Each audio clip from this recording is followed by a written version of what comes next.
So we're going to go over 3 additional reasons to help us prove triangles are congruent today, and that'll kind of round it all out. So in addition to SSS and SAS, we've got 3, ASA, AAS, and HL.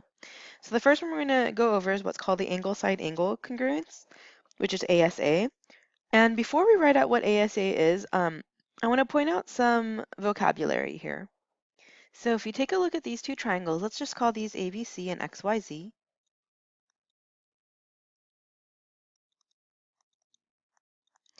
And obviously, if we have angle, side, angle, then we need 2 angles and a side.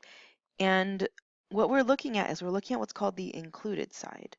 So if, for example, angle B is congruent to angle Y, and angle A is congruent to angle X, the included side is the side that's connected between the 2 angles. So that's what we call the included side.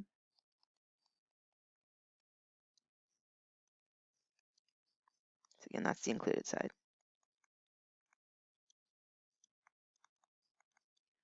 Well, let me clean that up a little bit. And the included side is what's important. Just like when we were talking about SAS and we were looking at the included angle, this time it's the reverse. This time we need the included side. And if we have 2 pairs of angles that are congruent and also the included sides are congruent, then we have congruent triangles by ASA. So let's go ahead and write this down. Okay, so let's go ahead and jot that down. If 2 angles and the included side of one triangle are congruent to 2 angles and the included side of another triangle, then the triangles are congruent. So if we're given, again, that information in the picture, so angle A is congruent to angle X, right? Angle B is congruent to angle Y.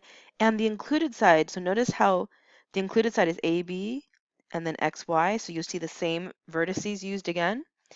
That's a hint that that's the included side. So if we know that, we can conclude that triangle ABC is congruent to triangle XYZ by angle side congruence. Okay? So angle, oh, I'm sorry, not angle side. Oh, I'm jumping ahead. It's angle side angle. There you go. So angle side angle. So now jumping ahead to angle side, we're basically moving the S outside of the 2 A's. So now we're looking at what's called the non-included side. So again, if we call this triangle ABC and this one XYZ, let's go ahead and write down the angle side congruence postulate. So angle side is if 2 angles and a non-included side of one triangle are congruent to 2 angles and a non-included side of another triangle, then the 2 triangles are congruent. So remember, included means between the 2 angles, non-included is the opposite of that, so it's going to be outside of the 2 angles. So for example, if we said that angle A is congruent to angle X and angle B is congruent to angle Y, the included side happened to be AB, right? And XY. A non-included side is either of the other. So for example, it could be BC and YZ. Those are non-included sides. It could also be AC and XZ.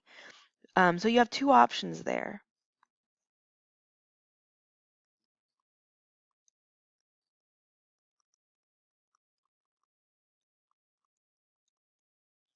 Okay, so it all depends here on where the angles are. You just want to make sure you're not within the 2 angles. So if we were given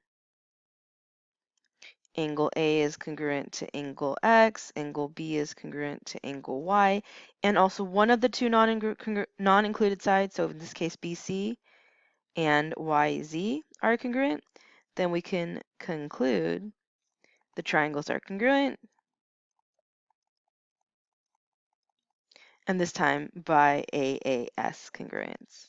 Okay, so once again, notice that pattern, it's always 3 things, and what matters is the location of the 3.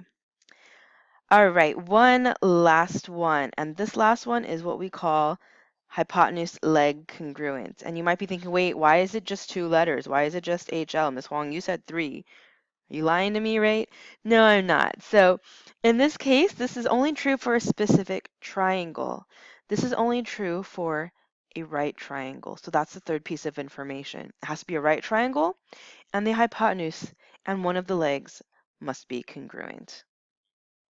So once again, if the hypotenuse and a leg of a right triangle are congruent to the hypotenuse and the leg of another right triangle, then the triangles are congruent. So notice these are the three things this time. Even though it's just HL in our abbreviation, in our acronym here, you have to remember it's only true for a right triangle. So if we call this triangle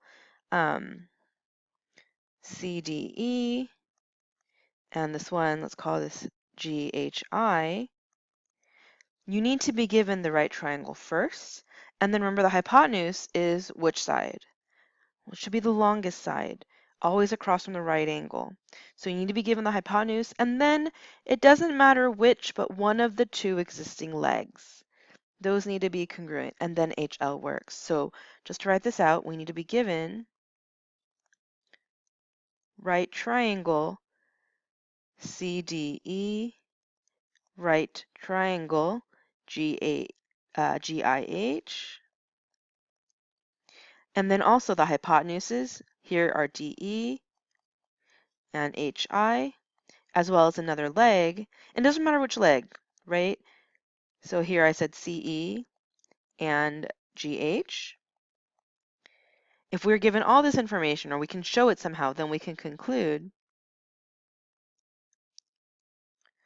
triangle CDE is congruent to triangle GIH by HL.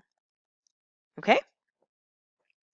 So 3 more to add to our arsenal of reasons. So we have SAS, SSS, ASA, AAS, and now HL. All right, and oh, I just noticed this all got shifted. Let me fix this real quick. There we go. I'm not sure what happened when I drew those in earlier, but I completely forgot to mark these up in your pictures on your worksheets before I made copies. So if you can just take a moment to copy down what you see here, that'd be great. And then we can talk about whether or not we can prove these triangles are congruent and talk about some of those unmarked congruences. So before we get started with talking about whether or not the triangles are congruent, let's just remember we have 5 reasons we could use if we're using our theorems. So I'm just going to put them here. We have SAS, SSS, ASA, AAS, and also HL. Okay? And of course, if you want to try to explain the congruence using transformations, feel free to do so, but just check with me to make sure that you've got all your details written in, okay? So what I want to do is I'd, of course, try to eliminate things that don't make sense. So for A, I might see, oh, okay, what kind of triangles do I have? I've got right triangles, so maybe HL will work. So what I need to see is, will HL work here? So remember for HL, we needed 3 things. We need to know that we have right triangles, which we do. We need a congruent leg, so we have HJ and IK, which is awesome. Then we need those hypotenuses. And what's the hypotenuse here? Well, remember, it's across from the right angle, so it's got to be this IJ. And look, across from both right angles is the exact same segment. So we've got IJ being congruent to itself with your reflexive property. And this also happens to be the hypotenuse. Then we've got right triangles with a hypotenuse and a leg, which makes these congruent triangles. So this would be yes, right? So I didn't realize I didn't put enough space in here. So we'd say triangle HJI is congruent to triangle KIJ by HL.